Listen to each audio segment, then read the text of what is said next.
Welcome to Aftersight, a podcast about print disability and the life of possibilities that follows. This podcast is produced by the Audio Information Network of Colorado. Welcome, everybody. This is Penn Street with Aftersight podcast. Today we have a special guest, Alice George, and I have known Alice for a very long time. And Alice has not only been a listener of Audio Information Network of Colorado for a longer than she's known me. She also sat on the board for about 6 years. And so I feel like Alice really helped transition the of how we listen and what we listen to, and was very beneficial to that process when she sat on the board. So Alice, welcome and thank you for joining us today. Thank you. I'm pleased to be here. Alice, like many of us, has lots of hats. She was part of the Lions Club International for a very, very long time.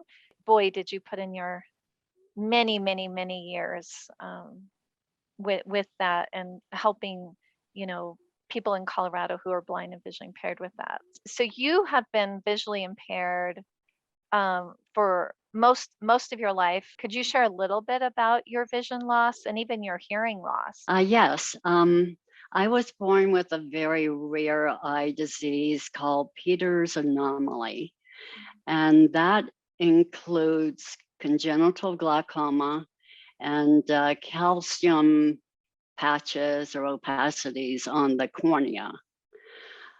So it's the glaucoma and congenital corneal condition that's created my blindness. I've been legally blind since birth, and then it's been a degenerative eye condition throughout my life. So there's been various times I lost large chunks of vision because of complications to surgery to control the glaucoma, or just the progression of the glaucoma itself and the corneal condition. So now I'm at the point that I don't have any vision in one eye. Instead, I have a prosthetic eye. And then my remaining eye has very, very little vision, just a little more than light vision.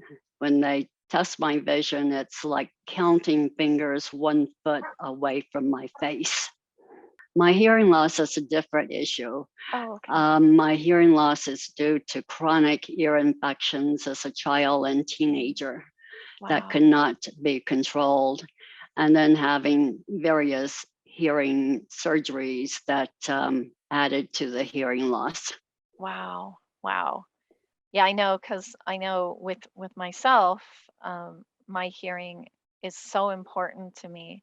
So to add that other layer, of a barrier of your surroundings to have that hearing loss is just, it really is frightening to me.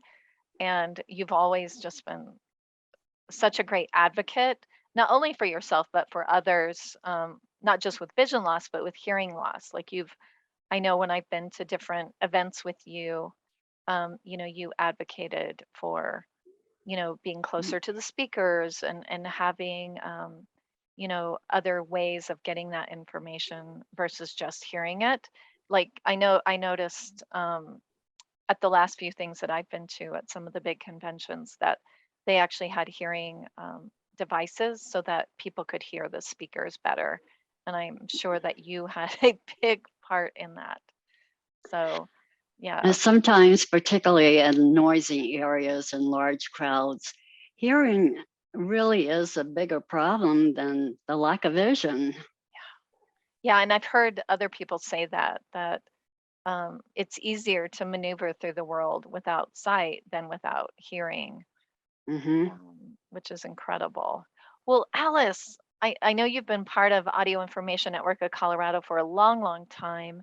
How did you connect with AINC, and why did you become a listener? Well, I first became involved some time around 2000 when I met David Dawson, the director, and I became a listener. And then I also became a volunteer. And at that point, my volunteering included uh, doing some outreach in the Loveland area primarily, but also I wrote some articles for newspapers and for local newsletters. So a lot of my articles went to Lions clubs and newsletters of trying to get Lions clubs to support AINC. Yeah, some of them still do, and I know it's because of you that they've been longtime supporters and they continue to do that. So that's wonderful. Do you remember um, sort of why it was so important what David was doing with this, new, kind of new company and new nonprofit, and this sort of really crazy idea of reading the newspapers? Well, there was no other source for getting the local news from local newspapers throughout the state. And he created the radio reading service of the Rockies, its original name, for that purpose, to make all of the local newspapers available to people in the audio format. And from there expanded to magazines, consumer information, retail ads, grocery ads, children's materials, and then later into Spanish materials. Yeah. Which is really just incredible to me that he saw this need and made it happen. And I mean, we still have volunteers that do that same, do pretty much exactly what they did back then. And that's one of the things we hear a lot that's so beautiful about AINC is that it's the human voice. It's not, a computer generated voice, that it's actually a human coming into their homes. And I know that over the years, AINC has really changed on how they broadcast their information. You know, do you have a memory of how David was able to keep up with sort of the changing of the technology that was going on? Because it seems like it happened pretty quickly. It did. And when I first began listening, we used the little iPods where the information was recorded and placed on the iPods, and that was the real techie stuff at that time. And the primary way for listening to AINC programming was on these large receivers that we had set on a table inside our homes, plugged into an outlet. That's right. Yes, and could only listen to a program as it was being read and recorded by the volunteer. Wow. And then from there, it became information on demand, where one could access it by telephone and then listen to the newspaper, whatever day or time I wish to do so. Yeah. And that was really an advancement. Great. That was terrific. I didn't have to tune into the receiver at 1 o'clock on Wednesday afternoon to hear the Loveland news. And then from there, it advanced to one could get the audio information program on their computer, and then we could get it on our cell phones. We can still do it today on our cell phones or on audio on demand. It's just blossomed. Yeah, I remember when I first became a listener and a group of us went to Boulder and you gave us a tour of the studios and where the volunteers read and just sort of gave an overview of how it all worked. And I met David. And at that time, I was living in Estes Park. And David was so excited to have me sort of beta test some of the new technology in Estes Park because one of the things David was so passionate about was to bring AINC to everybody in Colorado. And the Yes, people that were in the rural areas and the mountain areas were having an even more difficult time getting access. Um, you that's know, right. yeah, and I remember calling him from my home, and David, it doesn't work. Okay, well, go to the south face. Do you have a south facing window? Okay, yeah, nope, it still doesn't work. And then all of a sudden, it would come through, but it was very grainy and wasn't super great quality. But he was so excited to have somebody in the mountains that could kind of give him, feedback on how to get it. And man, and look now, it's like, you have our Alexa dot smart speakers, and you just plug them in and tell her, Alexa, play, the Loveland Reporter Herald, and boom, she she Mhm, plays it. Like, how mhm. what a difference Yes, it is. over the time. Well, I like to listen to the newspaper, the general news of what's happening Mm, in the town, the events, the news. What's the city council doing? What new buildings are going up? What's been torn down? right. The obituaries. Yeah. Um, so I'm looking for the news stories. What's going on in your community. So Yes, that yes. that makes sense. Well, thanks for sharing like your history with us, and also the history of just AINC in general.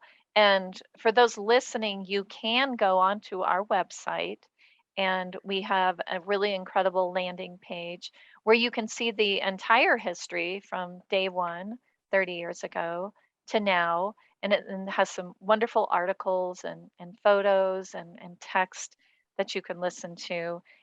Colorado Gives is coming up. We're excited. We have quite a few people that have already scheduled their donations. So I feel like it's going to be a very successful year of giving for AINC. So, Alice, thank you so much for taking the time with us today. And you've been such a big part of our history, um, and an incredible listener. And don't hesitate to give us feedback if there's something that you know you want to hear that we're not doing. Definitely reach out, because now with, like Alice said, technology has moved so far ahead, and we it's easy for us to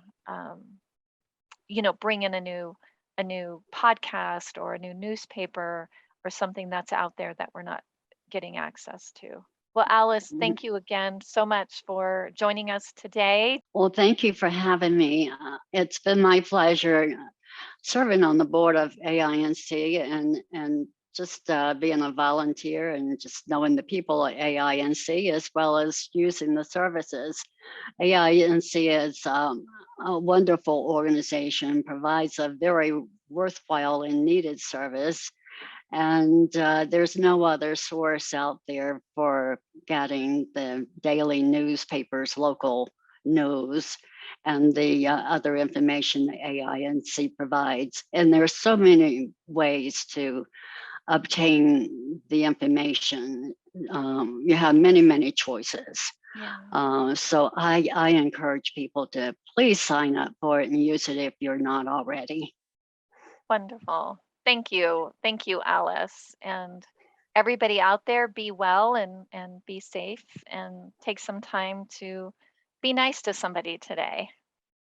Thank you for listening to Aftersight, a podcast about life with print disability.